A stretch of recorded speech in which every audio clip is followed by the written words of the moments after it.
welcome back to my YouTube channel যি কিয় আমি অন্য এটা ভিডিঅ' স্বাগতম হৈছোঁ আজি ভিডিঅ'টো গুৱাহাটীৰ পৰা আৰম্ভ কৰিছোঁ গুৱাহাটীৰ পৰাই ঘৰৰ পৰা আকৌ নলবাৰী যাত্ৰা আৰম্ভ আজিৰ ভিডিঅ'টো গাড়ীতে হাগি আৰম্ভ দেখিছে নেপালী মন্দিৰ ভালকৈ মই দেখুৱাব পৰা নাই বাছখনৰ বাবে আৰু গুৱাহাটীত প্ৰথম বাইকেৰে ভাড়া মই প্ৰথম দেখিলোঁ আৰু বাইকতে গৈ আছোঁ মই 7:30 বজাত ইয়াত বাছ পোৱা নাই যিহেতু মই ঘৰত দেৰি হ'ব নলবাৰীত বিয়া আছে আমাৰ সেইকাৰণে মই বাইকতে আহিলোঁ আৰু আপোনালোকক দেখালোঁ অকণমান তাৰে দৃশ্য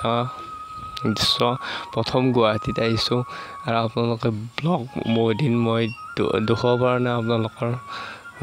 ব্লগ যিহেতু মই বিজি আহিছোঁ সেইকাৰণে দেখুৱাব পৰা নাই সেইকাৰণে ৰাস্তাৰে এটা অকণমান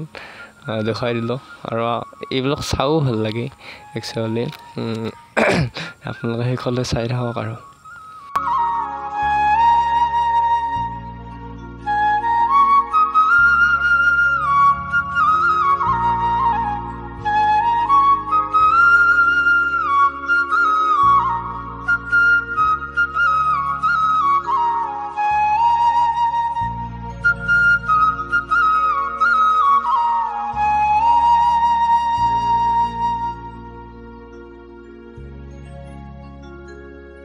আৰু মই সোমালোঁ মিঠাইৰ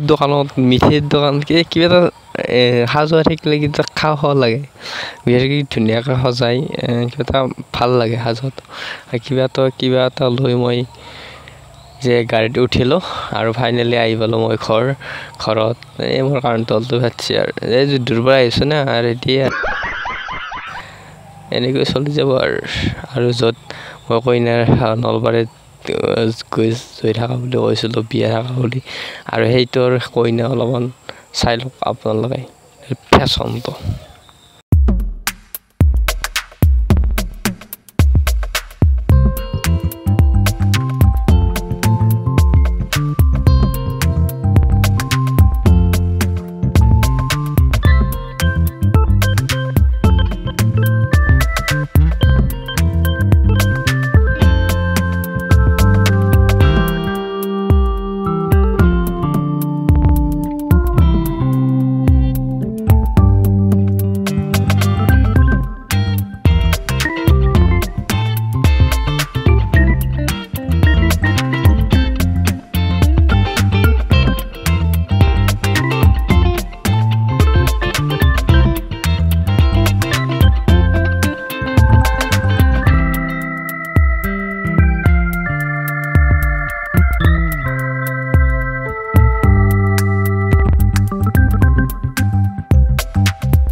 নলবাৰীৰ ৰাস মেইন মন্দিৰটো আপোনালোকক দেখুৱাইছোঁ এইটো হৈছে নলবাৰীৰ মেইন মন্দিৰ য'ত ৰাস হয় য'ত যোৱাবাৰ আমাৰ ডিম্পুদাই দোকান দিছিল চাহৰ লগতে কাপটো শাক ইয়াত দোকান দিছিল আৰু মোৰ চেনেলটো প্ৰথমবাৰ আহিছে চেনেলটো প্লিজ ছাবস্ক্ৰাইব কৰি ঘণ্টাটো অল কৰি ৰাখিব আপুনি যদি মই ভিডিঅ' আপলোড কৰিলে আপুনি চবতকৈ আগত চাব পাৰে আৰু এই ভিডিঅ'টো সকলোকে শ্বেয়াৰ কৰি দিয়ক ফেচবুক ইনষ্টাগ্ৰাম সকলোতে শ্বেয়াৰ কৰি দিয়ক ধন্যবাদ